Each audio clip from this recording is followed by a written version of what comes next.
शेतकरी बंधूंनो नमस्कार. आपला कृषी मित्र सचिन भाटे या यूट्यूब चॅनलमध्ये आपलं सर्व शेतकरी बंधूंचं मी सहर्ष स्वागत करतो.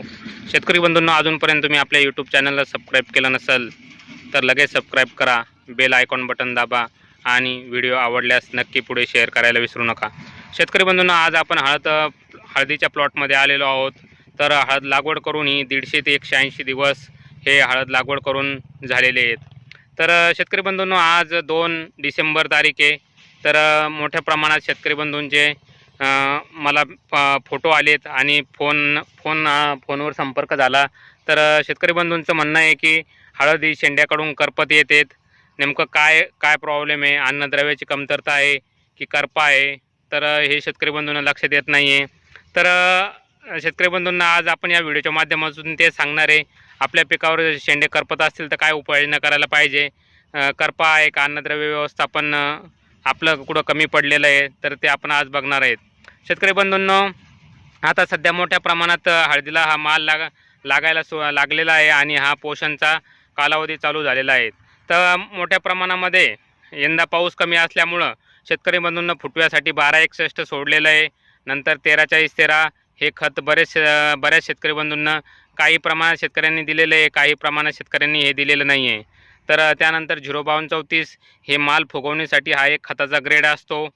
हा पण शेतकरी बंधूंनी हा पाण्याच्या अभावी दिलेला नाही आहे. तर 4-5 दिवसापासून मोठ्या प्रमाणात पाऊस हा महाराष्ट्रामध्ये झालेला आहे. तर या पाण्यामुळं बऱ्याच शेतकरी बंधूंना फायदा हा दिसून आलेला आहे. तर फायदा दिसून आलेला आहे त्यामुळे शेतकरी खतं वगैरे सोडत आहेत. पण शेतकरी बंधूंना लक्षात येत नाही आहे की कोणतं खत सोडावं. तर शेतकरी बंधूंना आपण बघू शकतात की मोठ्या प्रमाणात हे हळदीचे पानं हे कडाकडाने करपत आहेत. आपण बघू शकतात आता हे पानं कडाकडानं करपत येत आहेत आणि हळदीचे प्लॉट जास्तीत जास्त करपण्याचा प्रादुर्भाव आपल्याला दिसून येत आहेत. तर आपण बघू शकतो हे पानं हे करपत आहेत. पण नेमका हा करपा आहे का अन्नद्रव्याची कमतरता आहे, शेतकरी बंधूंना लक्षात येत नाही आहे. तसेच हळदीला पिवळेपणा हा जाणवत आहेत. आपण बघू शकतात आता हे पानाला पिवळेपणाच्या छटा आहेत. पान हिरवगार आहे, पण असं कडाकडानं पिवळसर पडण्याचं प्रादुर्भाव आपल्याला हा दिसून येतात. आपण बघू शकतो पान कडाकडानं पिवळसर पडत आहे. पानावर अशा पद्धतीचे डाग हे येत आहेत, आपण बघू शकतात.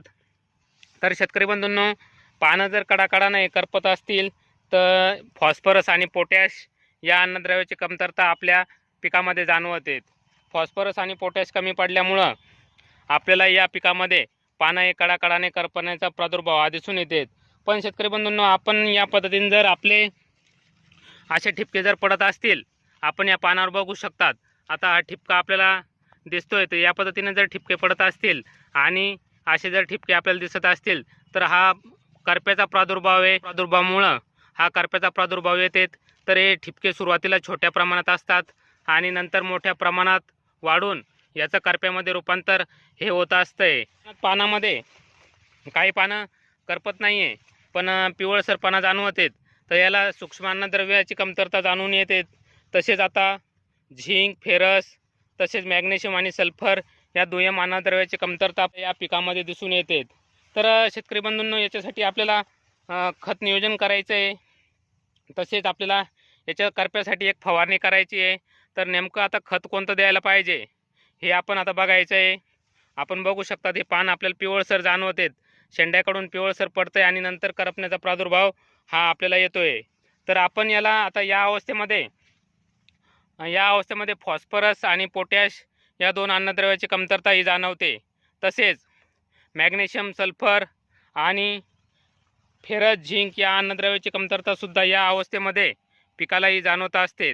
तर आपण याच्यासाठी आपण ते 1261 आणि 1340-13 नंतर कुठल्याही प्रकारचं खत आपण हळदीला दिलेलं नाही आहे.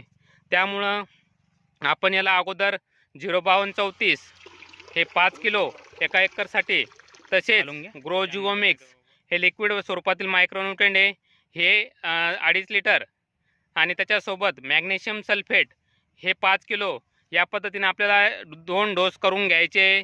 याच्यामुळं तुमचा मॅग्नेशियम, सल्फर तसेच ग्रोजिओमिक्समुळं सर्व अन्नद्रव्याची कमतरता ही भरून निघणार आहे. तसेच 05234मुळं फॉस्फरस आणि पोटॅश हा पिकाला भेटणार आहे. त्यामुळं तुमचा माल पोसण्यासाठी तसेच तुमचं वजन वाढण्यासाठी याचा चांगला फायदा होणार आहे। तर शेतकरी बंधूंना आपल्याला हे खत सोडून घ्यायचं आहे। तसेच आपण आता दाखवलेल्या डागाचं करप्याचं नियंत्रण करण्यासाठी आपण बुरशीनाशकची फवारणी याला घ्यायची आहे। आपण बुरशीनाशकमध्ये ॲमिस्टर टॉप हे बुरशीनाशक घ्यायचं आहे। ॲमिस्टर टॉप हे बुरशीनाशक घ्यायचं आहे। तसेच त्याच्यासोबत ॲमिस्टर टॉप किंवा सुमिल कंपनीचे आपण कॅडो हे बुरशीनाशक आपण घेऊ शकतो। तर हे बुरशीनाशक आपण घ्यायचं आहे। तसेच त्याच्यासोबत आपण स्टेप्टोसायक्लिन त्याच्यासोबत घ्यायचं आहे। स्टेप्टोसायक्लिन प्रतिपंपाला 3 ग्रॅमच्या हिशोबानं स्टेप्टोसायक्लिन घ्यायचं आहे।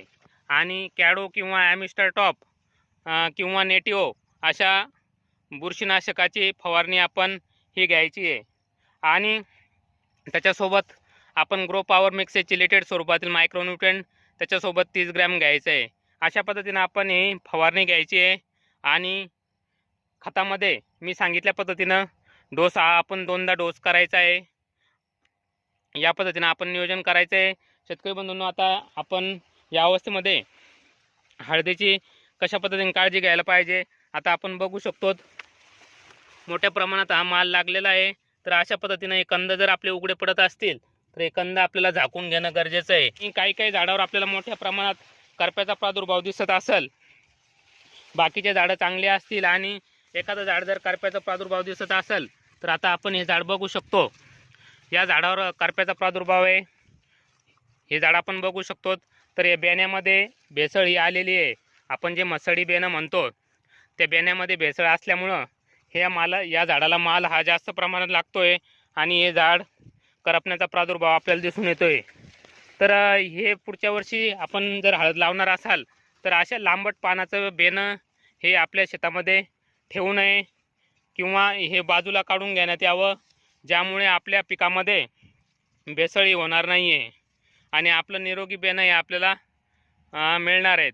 तर शेतकरी बंधूंनो, अशा पद्धतीने आपण हळदीचं नियोजन करायचं आहे, जेणेकरून आपल्या पिकामध्ये पिवळेपणा येणार नाही आणि तुमचा करप्याचा प्रादुर्भाव कमी होईल। तसेच या पद्धतीने खताचं नियोजन आपण हे करून घ्यायचं आहे। अजूनपर्यंत तुम्ही आपल्या चॅनलला सबस्क्राईब केलं नसेल तर लगेच सबस्क्राईब करा। तुम्हाला हा व्हिडिओ कसा वाटला नक्की कमेंट करून सांगा।